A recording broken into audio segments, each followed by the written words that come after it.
আমার ছেলে ঢাকার একটা প্রাইভেট স্কুল অ্যান্ড মাদ্রাসাতে পড়তো।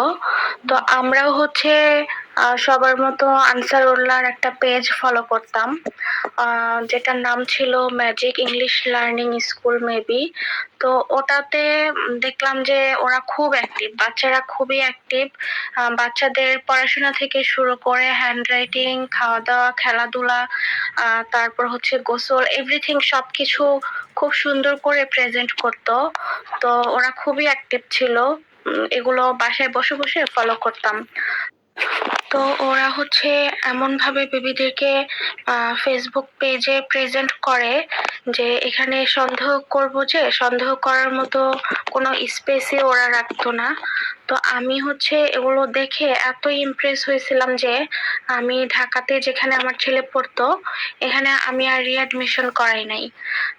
আমাকে বাসা থেকে আমার রিলেটিভরা অনেকেই বলছে যে এত দূরে অজপাড়াগা, ওখানে বেবি দেওয়ার দরকার নাই, ঢাকার বাচ্চা ঢাকাতেই পড়ুক, ওখানে কেন ভর্তি করবা।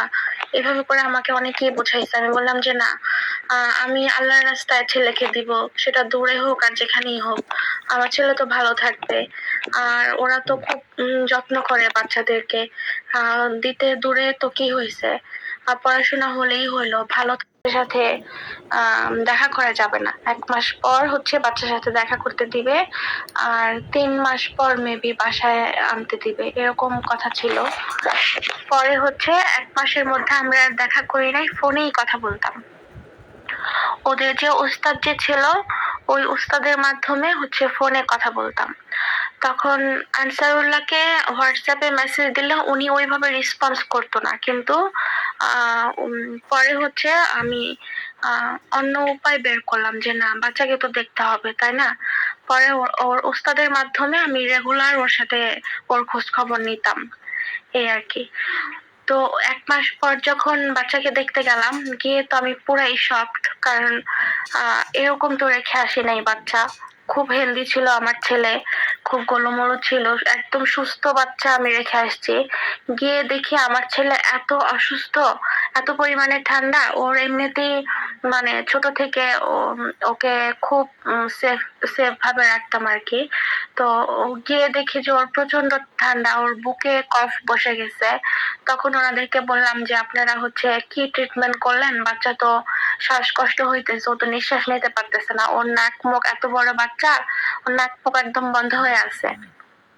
তখন ওরা বললো যে ওরা ফার্মেসি থেকে মেডিসিন এনে দিছে, ওদের পার্সোনালি ডক্টর আছে, হ্যান ত্যান এগুলা বলতেছিল। আমি হচ্ছে ছেলের সবকিছু ফলো করলাম। আমার ছেলের স্কিন ড্যামেজ হয়ে গেছিল, এত নোংরা পরিবেশের মধ্যে ওরা ছিল যে ওদের স্কিনে অ্যালার্জি হয়েছে, পুরো স্কিন হচ্ছে ড্যামেজ হয়ে গেছিল। চুল থেকে শুরু করে মাথার তালু, হাতের নখ, দাঁত, মানে একটা অংশ আমি ওখানে ঠিক দেখি নাই আমার ছেলের। আমার ছেলের সাথে আরো একটা ছেলে ছিল, ওরও সেম অবস্থাই ছিল।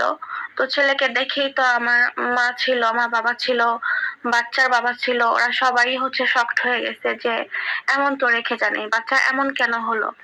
হ্যাঁ, আর আপনারা তো খুব মানে হাইফাই ভাবে দেখান পেজে, তো এতই যদি বাচ্চা হচ্ছে, এতই যদি আপনারা যত্ন করে রাখেন, তাহলে বাচ্চাটা এরকম কেন হইলো।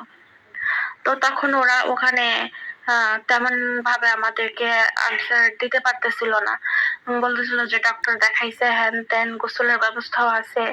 তো এতই যদি ওদের সবকিছু ভিআইপি ভাবে ব্যবস্থা করাই থাকে, তো সেটা তো আপনি বাচ্চা দেখলেই বুঝতে পারবেন। আমরা তো দেখে ওরকম কোনো কিছুই আমাদের মনে হয় নাই।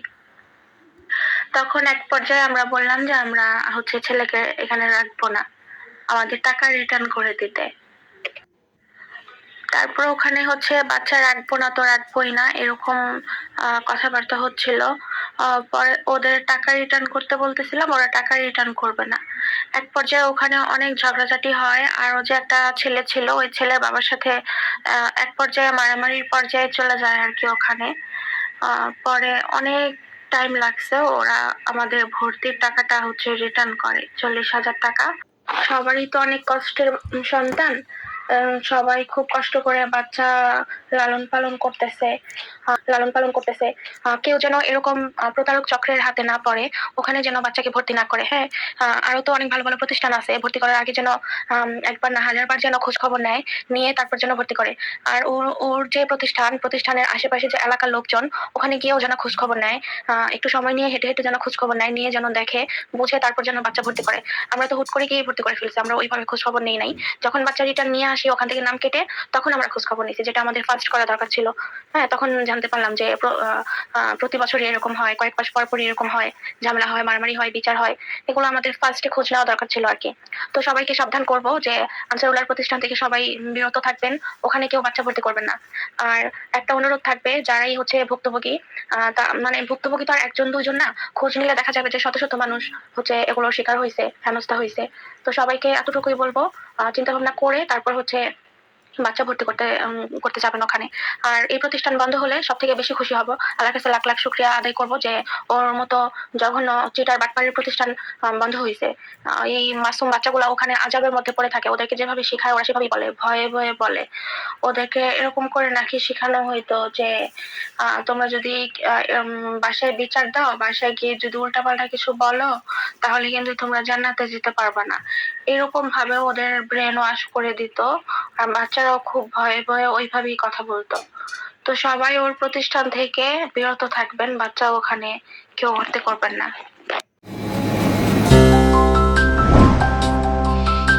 অগ্রযাত্রা প্রতিদিন,